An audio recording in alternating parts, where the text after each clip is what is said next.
Nós vamos receber agora, aqui em nossos estúdios, nós vamos debater. Me dá a imagem, aquela imagem que circula na internet.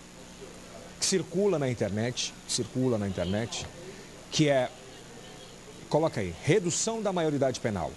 12, 14 ou 16 anos. E aí era interessante, tem a nota aqui pra gente ler, né, Denis? 12, 14 ou 16 anos, maioridade penal. Isso.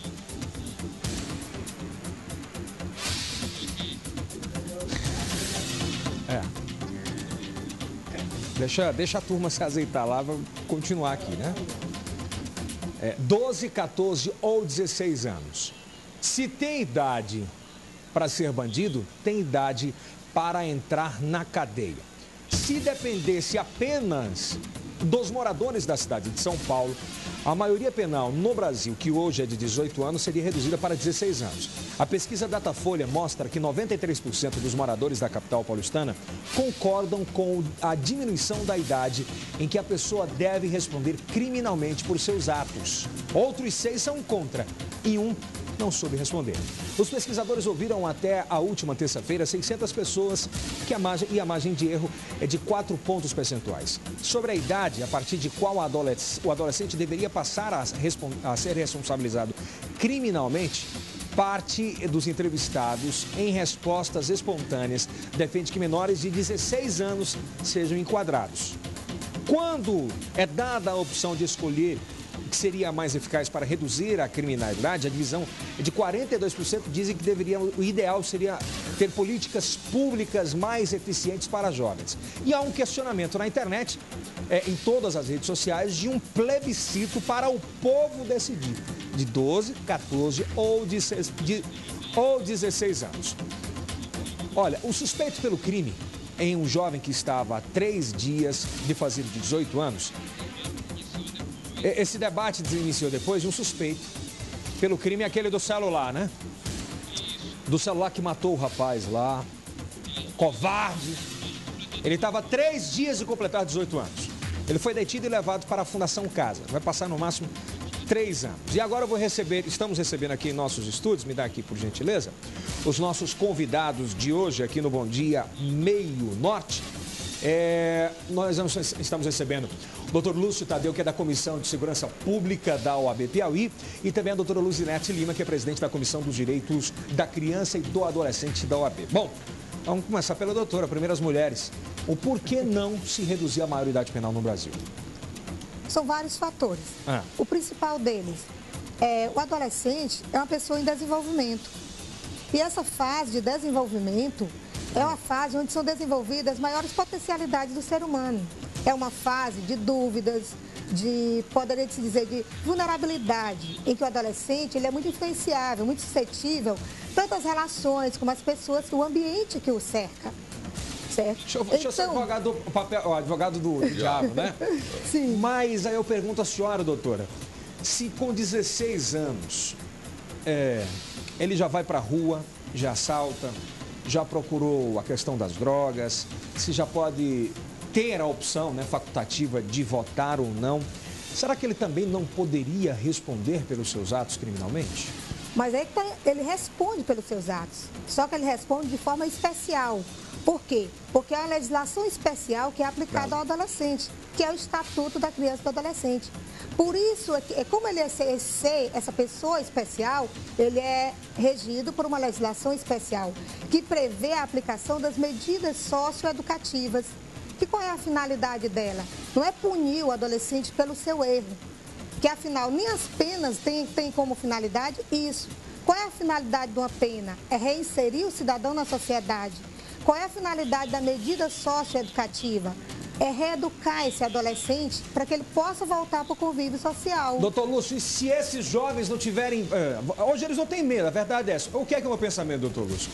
É que hoje o assaltante, o traficante, ele pega, coloca um menor de idade ao seu lado, coloca... O que é que o maior faz também? Deixa eu só concluir. Também tem medo, não? Fator, né? O cara pega o menor, coloca lá o menor de idade, com a arma, com a droga, se for pega, vai passar o maior não faz também, do mesmo jeito, ele não tem medo também, não? Se esses menores tivessem medo de ir para a cadeia, isso não diminuiria, não? Bom dia. Bom dia. Quando você diz, bom dia, colega da Comissão de Defesa das Crianças e Adolescentes da Ordem, João Carvalho, quando você diz que menores ou adolescentes são usados por maiores, quando acontece esse tipo de situação, existe um agravante na legislação quando pune o maior que usa o adolescente ou o menor para atos criminosos.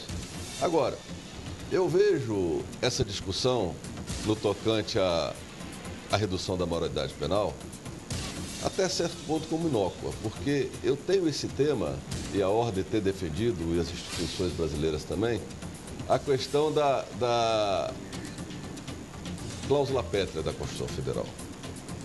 Nós temos... Isso é considerado uma causa pétrea? Com certeza. Apesar de não estar inserido no artigo 5º, mas... Vou só explicar o que é causa pétrea. O que são cláusulas pétreas? São aquelas cláusulas petrificadas.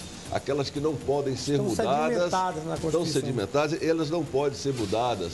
Então, nem por plebiscito, nem por emenda constitucional. Por plebiscito não mas pode? Só por... Não, senhor. Só por uma nova Constituinte. Só por uma revisão constitucional. O artigo que cuida da maioridade, me parece que é o 226 e seguinte da Constituição Federal, e me parece que, além do Código Penal, do artigo 27, parece que no artigo 140 do ECA e do 226 ou 228 da Constituição Federal, que trata da maioridade penal, esse capítulo, ele também é tido pela jurisprudência maciça do país como cláusula pétrea, aquela que só pode ser mudada através de uma nova Constituinte. Tanto eu vou dar um exemplo aqui, que ocorreu agora esse mês.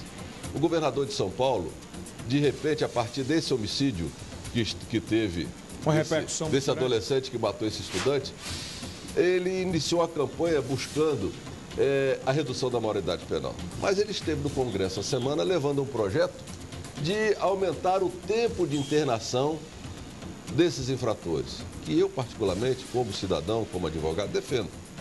Já falei aqui no seu programa. Ele propôs aumentar porque ele viu que era inviável. Porque, veja bem, 3 anos, hoje, o ECA, como bem diz a colega aqui, que é uma legislação especial, e os adolescentes, eles são tratados de formas especiais, ele prevê uma internação no prazo máximo de 3 anos, podendo, inclusive, parte desses 3 anos, cumprir regime semiaberto, o regime domiciliar. O que se defende é uma extensão desse prazo de internação para 5 ou para 8 anos. Veja bem, matar alguém no artigo 121 do Código Penal, quando é praticado esse crime por um adulto, a pena base é de 6 anos. E aí, 6 anos. Agora, doutora, a senhora é a favor dessa extensão da pena? Do agravante? Do agravante? Não. Eu sou contra. Por quê? Tem que ficar nos 3 anos, na sua opinião? A internação sim. Mesmo porque essa medida socioeducativa ela não vai se restringir só a 3 anos. Internação é a medida socioeducativa mais grave, que é aplicada só em casos mais graves. Embora no Brasil não aconteça assim. Acontece qualquer coisa, qual é a solução? Manda para internação.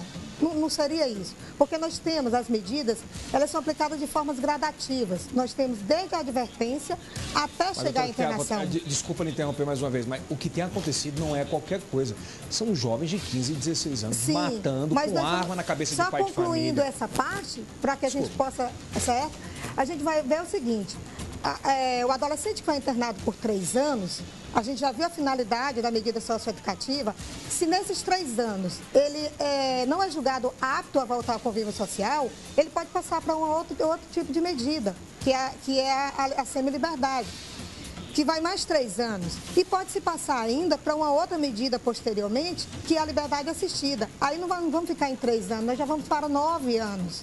E quando eu vou dizer assim, que muitos atos infracionais foram cometidos, nós vamos ver que a redução da maioridade não vai reduzir o problema da violência ou eliminar.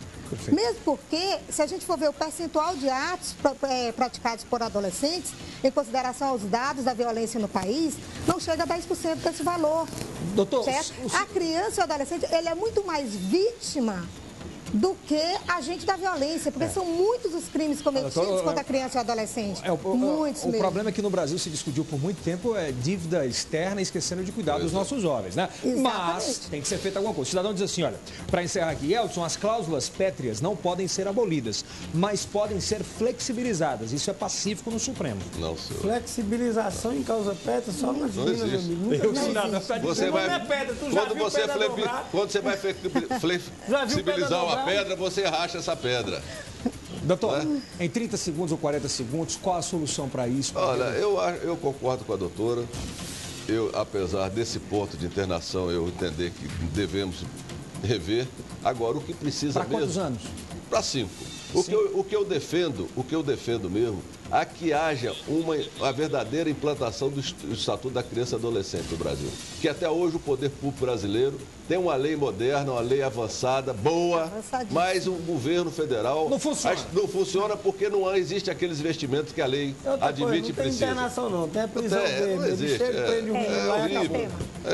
Doutora, está na hora de o poder público efetivamente dar uma maior atenção aos nossos jovens com a prevenção, com esporte, lazer e cultura, coisa que foi abandonada? Com certeza. A Constituição garante e o Estatuto da Criança ratifica. Mas não acontece. É direito da criança, esporte, lazer, educação, saúde.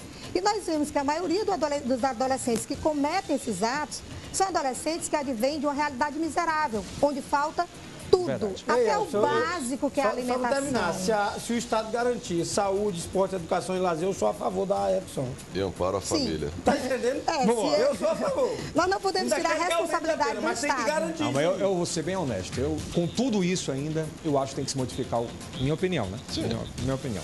Eu acho que tem que se modificar alguma coisa para se modificar no Brasil. Doutor, muito obrigado. Obrigado, doutor. Eu sou o primeiro a cobrar. Eu sempre, às vezes, é muito tendencioso o que eu vou falar, mas é quando não cortou a carne da gente ainda. Quando corta, muda muita coisa. Quando não chegar no filho da gente. A verdade é essa. E a gente, quem tem adolescente, principalmente em casa, nós observamos, nossos filhos, eles têm todo um amparo, têm uma família estruturada, têm uma educação boa, e é uma fase difícil. Você tem que puxar Imagina aquele adolescente que falta tudo. Já vou conversar com o pastor Marcos Sérgio, eu estava dizendo ontem com ele que eu acho que os governantes têm que incentivar as igrejas nos bairros. Uma das grandes saídas são as igrejas. Né? É verdade. Tu já viu o cão querer se juntar com Deus, rapaz? Doutor, muito obrigado. Vamos por intervalo, na volta o pastor Marcos Sérgio aqui no Bom Dia, com a polêmica do beijaço. Já, depois do intervalo.